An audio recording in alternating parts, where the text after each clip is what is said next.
Hare Rama, Rama Rama, Hare Hare.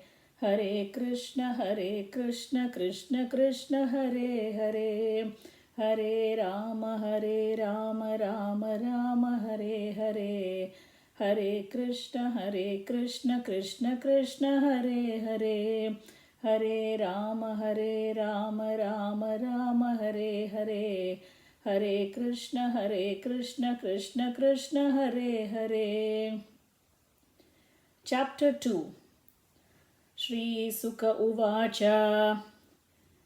Ye evam pura dharanayatmayo nirnashta smrutim pratyavarudyatushtat tatha sasarjedhamamogha drishtir yatapyayat prag vyavasaya vruddhihi. Sri Sukadeva Goswami said, formerly, prior to the manifestation of the cosmos, Lord Brahma, by meditating on the Virat Rupa, regained his lost consciousness by appeasing the Lord. Thus, he was able to rebuild the creation as it was before. शब्दस्य हि ब्रह्मण एव पन्था यन्नामभिर्ध्यायति धीरपार्थैः परिभ्रमस्तत्र न विन्दतेऽर्तान् मायामये वासनया शयानः. The way of presentation of the Vedic sounds is so bewildering that it directs the intelligence of the people to meaningless things like heavenly kingdoms. The conditioned souls hover in dreams of such heavenly illusionary pleasures, but actually they do not relish any tangible happiness in such places. अतः कविर्नामसु यावदर्थः स्यादप्रमत्तो व्यवसाय बुद्धिः सिद्धेन्यतार्थेन यतेन तत्र परिश्रमं तत्र समीक्ष्यमाणः. For this reason, the enlightened person should endeavor only for the minimum necessities of life, while in the world of names he should be intelligently fixed and never endeavor for unwanted things, being competent to perceive practically that all such endeavors are merely hard labor for nothing. Satyam kshitau kim kashipoh prayasair bahair swasiddhe yupavarhanaih kim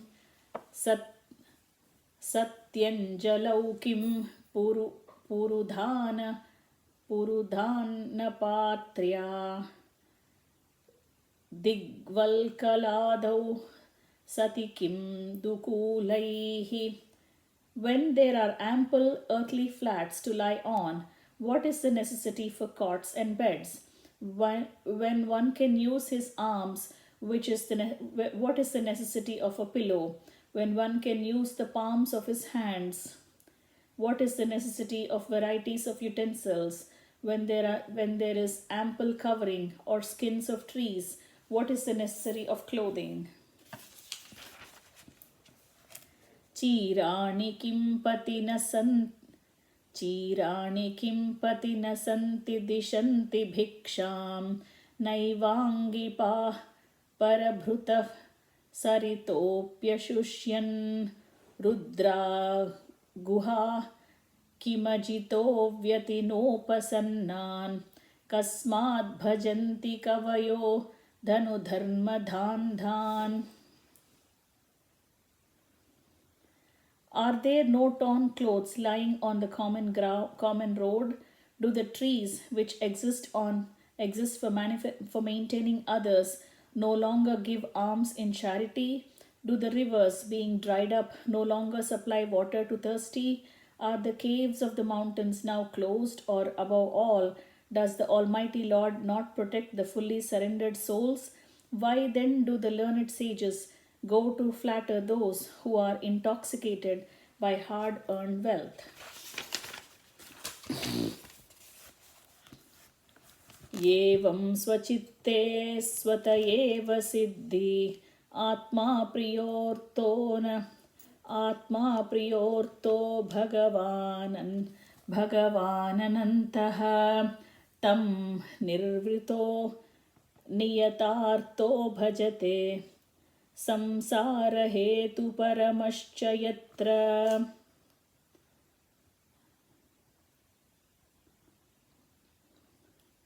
Paramascha yatra. Thus being fixed, one must render service unto the super soul situated in one's own heart by his omnipotency, because he is the almighty personality of Godhead, eternal and unlimited. He is the ultimate goal of life, and by worshipping him, one can end the cause of the conditioned state of existence. Kastam त्वनाधृत्य परानुचिन्ता मृते पशून सतीं नाम कुर्यात् पश्यञ्जनं पतितं वैतराण्यं स्वकर्मजान् परितापाञ्जुषाणाम्. Who else but the gross materialistic would neglect such transcendental thought and take to the non-permanent names only, seeing the mass of people fallen in the river of suffering as the consequence of acquiring the result of their work. River of suffering is Vaitarani. Kechit svadehantarhadruyavakashe pradeshamatram purusham vasantam chaturbhujam kanjaratangashanka gadhadharam dharanaya smaranti. Others conceive of personality of Godhead residing within the body in the region of the heart and measuring only 8 inches, with four hands carrying a lotus, a wheel of chariot, a conch shell, and a club respectively.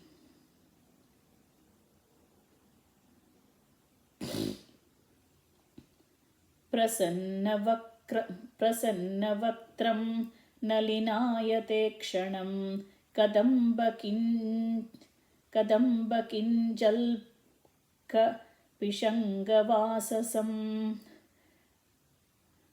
Kadambakinjalka pishangavasasam lasan maharatna hiranya yangadam spuran maharatna kirita kundalam. His mouth expresses his happiness, his eyes spread like petals of lotus, and his garments, yellowish like the saffron of the kadamba flower, are bedecked with valuable jewels. His ornaments are all made of gold, set with jewels, and he wears a glowing headdress and earrings. Unnidrahrut pankaja karnikalaye yogeshwarastapita padapallavam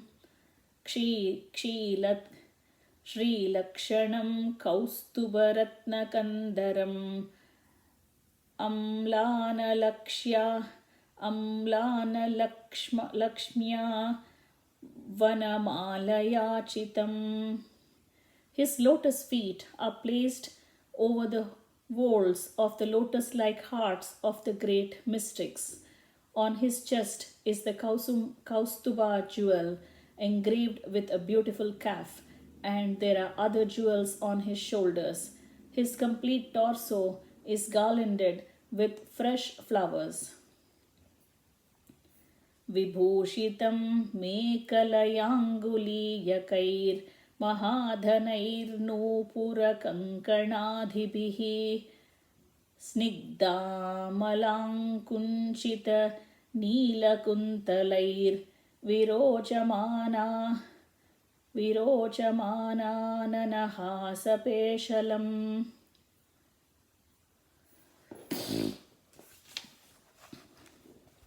He who is well decorated with an ornamental wreath about his waist and rings studded with valuable jewels on his fingers. He is well decorated with an ornamental wreath above his waist and his rings studded with valuable jewels on his fingers. His leglets, his bangles, his oiled hair curling with bluish tint, and his beautiful smiling face are all very pleasing. Adina लीलाहसितेक्षलोल्लसद् भ्रूमङ्गसंसूचित भूर्यनुग्रहम् ईक्षेत चिन्तामयमेनमीश्वरं यावन्मनोधारण यावतिष्ठते. The Lord's magnanimous pastimes and the glowing glances of his smiling face are all indications of his extensive benedictions. One must therefore concentrate on his transcendental form of the Lord. One must therefore concentrate on this transcendental form of the Lord as long as the mind can be fixed on him by meditation. Ekaikashongani धियानुभावयेत् पादादियावद्धसितं गदाभृतः जितं जितं स्थानमपोह्य धारयेत् परं परं सृध्यति धीर्यता यथा.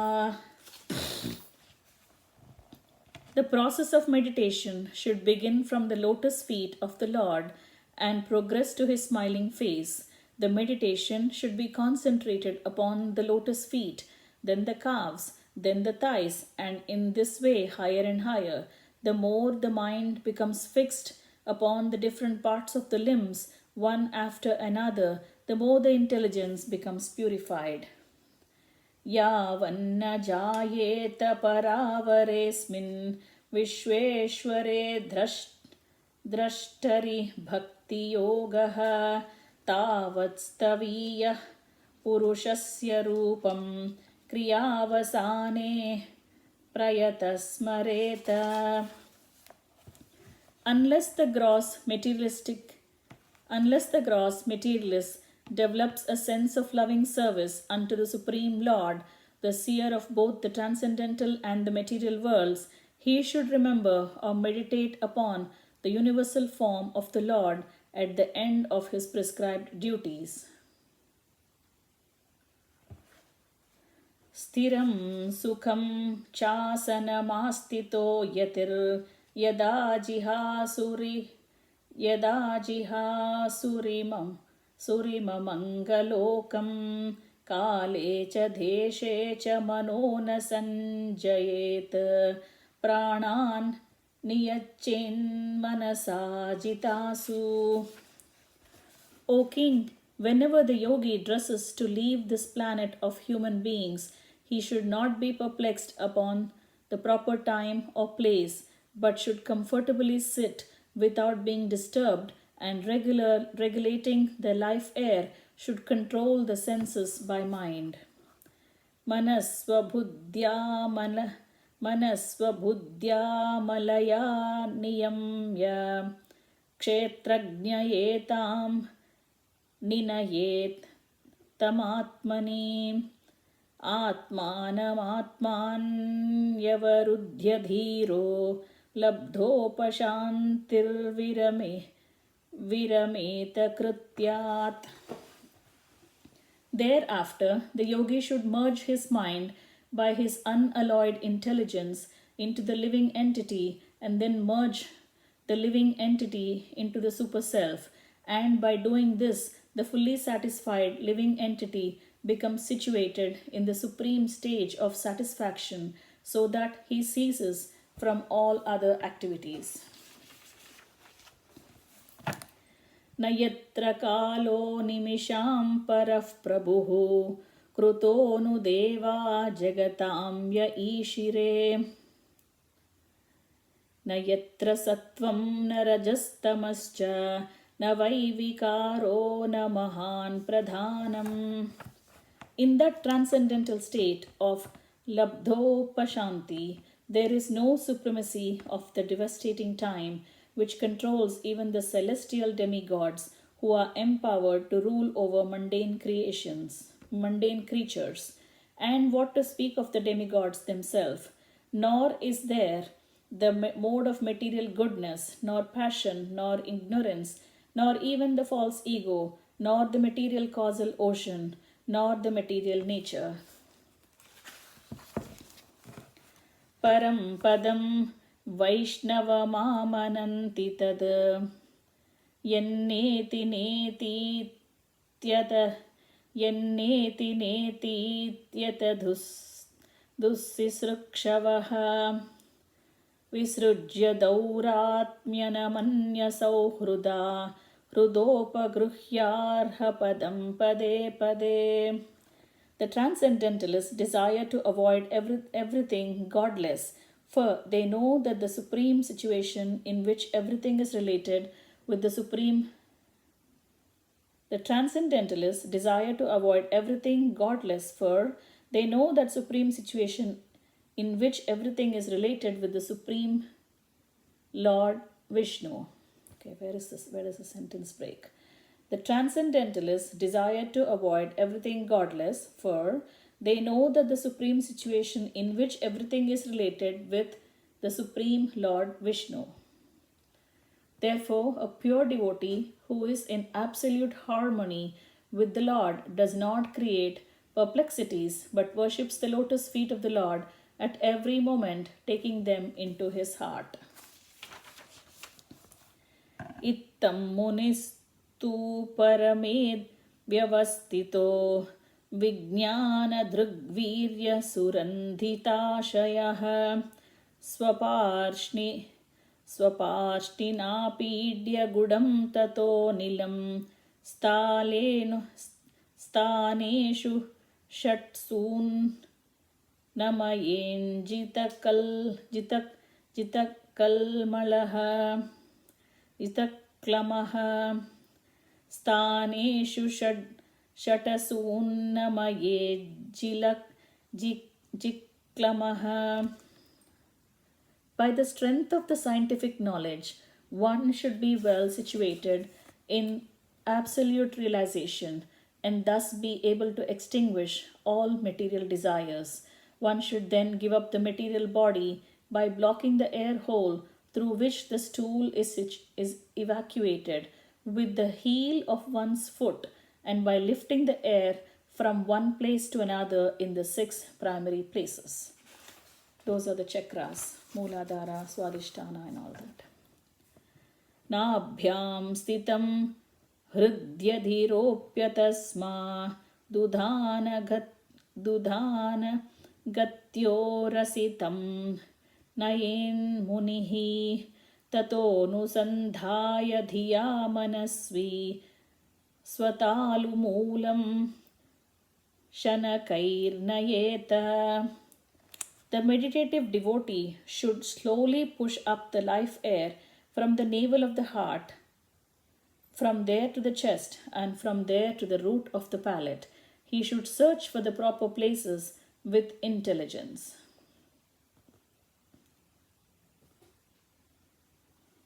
Talking about Swadhisthana Chakra, Manipura Chakra, Vishuddhi Chakra, Anahata Chakra, things like that, going all the way from bottom. Tasmad Bhruvorantara Munnayeta Niruddha Saptayatanonapekshah Stitva Muhurtardhamakunta Drishtir Nirbhidya Murdhan Visrujet param gataha. Therefore, thereafter, the bhakti yogi should push the life air up between the eyebrows and then blocking the 7 outlets of the life air, he should maintain his aim from going back home. He should maintain his aim for going back home, back to Godhead. If he is completely free from all desires for material enjoyment, he should then reach the cerebral home and give up his material connections, having gone to the Supreme. यदि प्रयास्यन् नृपपारमेष्ट्यं वैहायसानामुत यद् विहारम् अष्टाधिपत्यं गुणसन्निवाये सहैव गच्छेन्मनसेन्द्रियैश्च. However, O king, if a yogi maintains a desire for improved material enjoyments like transference to the topmost planet, Brahmaloka, or the achievement of the Eightfold Perfections, travel in the outer space with the Vaihayasas, or the situation in one of the millions of planets, then he has to take away with him the material molded mind and senses. योगेश्वराणां गतिमाहुरन्तर्बहिस्त्रिलोक्याः पवनान्तरात्मनां न कर्मभिस्तां गतिमाप्नुवन्ति विद्यातपो योगसमाधिभाजाम्. The transcendentalists are concerned with the spiritual body. As such, by the strength of their devotional service, austerities, mystic power, and transcendental knowledge, their movements are unrestricted within and beyond the material worlds. The fruitive workers or the gross materialists can never move in such an unrestricted manner. Vaishwanaram yati vihaya gatah sushumnaya brahmapatena socisha vidutakalkot harerudhastat prayati chakram nrupashausumaram. Sahasraram, this is what they're talking about. O king, when such a mystic power passes over the Milky Way by illuminating Sushumna Nadi, that's what they're talking about, to the highest planet, Brahmaloka, he goes first to Vaishwanara, the planet of deity of fire, wherein he becomes completely cleansed of all contamination, and thereafter he still goes higher to the circle of Shishumara to relate with the Lord Hari, the personality of Godhead. Tad Vishwanabhim Tvativartya Vishno Raniyasa Virajenatmanaikaha Namaskrutam Brahma Vidhamupaiti Kalpayusho Yad Vibudharamante. The Shishumara is the pivot for the turning of the complete universe, and it is called the navel of Vishnu, Garbhodaka Sai Vishnu. The yogi alone goes beyond this circle of Shishumara and attains the planet Maharloka, where purified saints like Bhrigu enjoy duration of life of 4 billion solar years, 4,300,000,000 solar years. This planet is worshipable even for saints who are transcendentally situated. Ato anantasya mukhanalena dandahyamanam sanirikshya vishvam niryati siddheshwara yushtadishnyam yadvaiparardham taduparameshtyam. At the time of final devastation of the complete universe, the end of the duration of Brahma's life, a flame of fire emanates from the mouth of Ananta, from the bottom of the universe. The yogi sees all the planets of the universe burning to ashes, and thus he leaves for Satyaloka by airplanes used by the great purified souls. The duration of life in Satyaloka is calculated to be 15,480,000,000,000. I think it's more, I can't pronounce this, way more than billion. So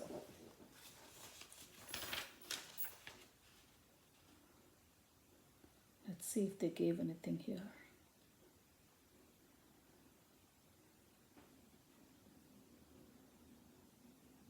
Okay.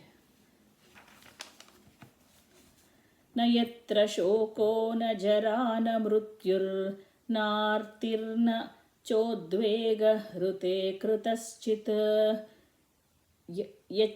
यच्चित्ततोद कृपयानिदं विदां दुरन्तदुःखप्रभवानुदर्शनात्.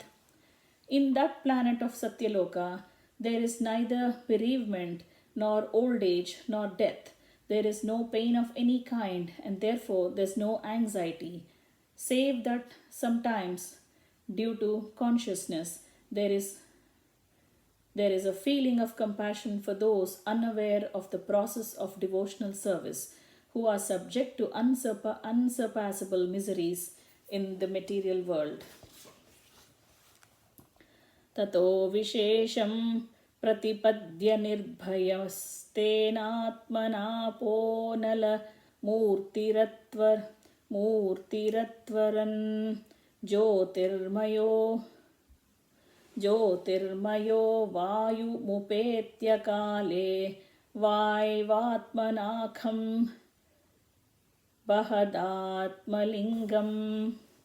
After reaching Satyaloka, the devotee is specifically able to be incorporated fearlessly by the subtle body in an identity similar to that of the gross body, and one after another he gradually attains stages of existence from earthly to watery, fiery, glowing and airy until he reaches the ethereal stage. घ्राणेन गन्धं रसनेन वैरसं रूपं तु दृष्ट्या स्वसनं त्वचैव क्षोत्रेण चोपेत्यरभो नमो गुणत्वं प्राणेन चाकूतिमुपैति योगी. The devotee thus surpasses the subtle objects of different senses like aroma by smelling, the palate by tasting, vision by seeing forms, touch by contacting, vibrations of the ear by ethereal identification, and the sense organs by material activities. Sabhuta sukshmendriya sannikarsham मनोमयं देवमयं विकार्यं संसाद्य गत्या सह तेन याति विज्ञानतत्त्वं गुणसन्निरोधम्. The devotee, thus surpassing the gross and the subtle forms of the coverings, enters the plane of egoism, and in that status he merges the material modes of nature, ignorance and passion in this point of neutralization, and thus reaches egoism in goodness. After this, all egoism is merged in the Mahat Tattva, and he comes to the point of pure self-realization. Tenatmanatmanamupaiti shantam anantamanandamayo vasane Yetam gatim bhagavatim gato yaha savai punarneha visajjatenga.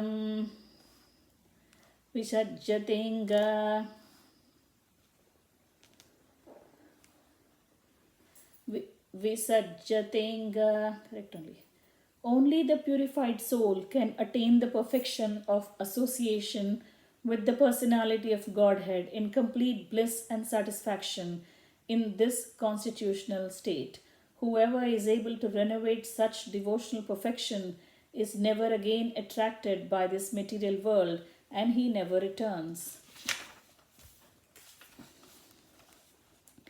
Ye te sruti te drupaveda gite vayabhiprushte cha sanatane cha ye vai pura brahmana ahatushtu aradito bhagavan vasudevaha.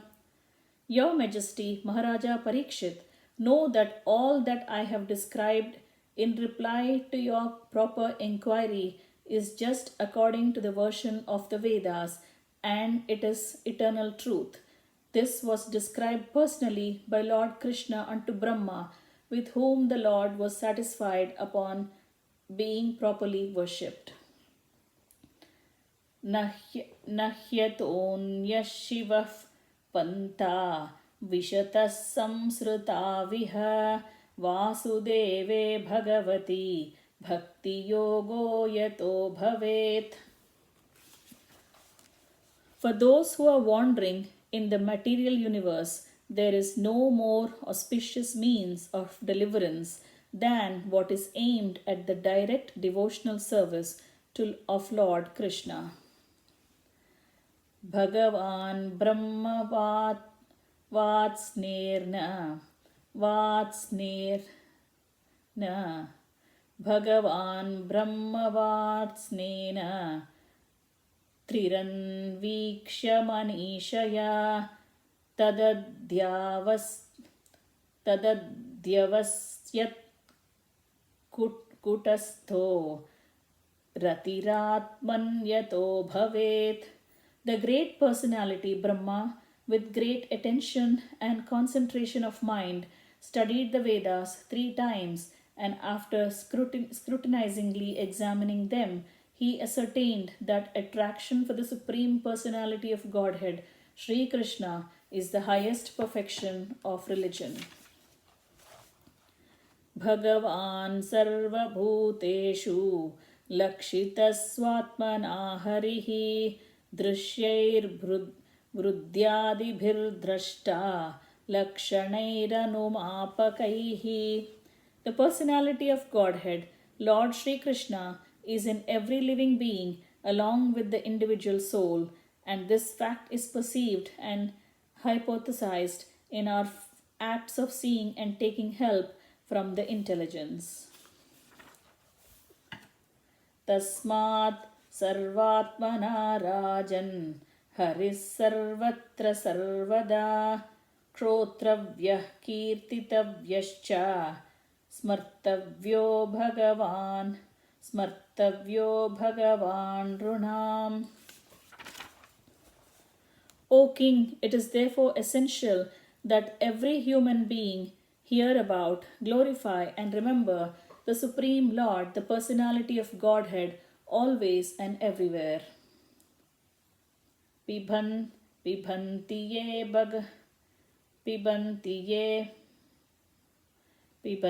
ye bhagavata atmanas satam katamrutam shravana puteshu sambhrutam punanti te vishaya vidhushitashayam vrajanti tacharana saroruhantikam. Those who drink through oral reception, fully filled with nectarian message of Lord Krishna, the beloved of the devotees, purely the polluted aim of life, known as material enjoyment,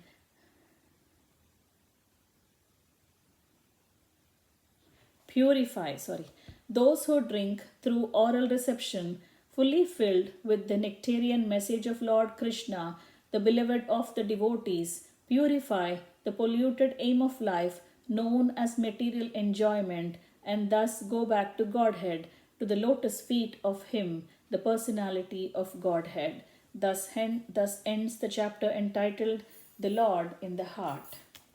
Hare Rama, Rama Rama, Hare Hare, Hare Krishna, Krishna Krishna, Hare Hare, Hare Rama, Rama Rama, Hare Hare, Hare Krishna, Krishna Krishna, Hare Hare, Hare Rama, Rama Hare Hare, Hare Krishna, Krishna Krishna, Hare Hare.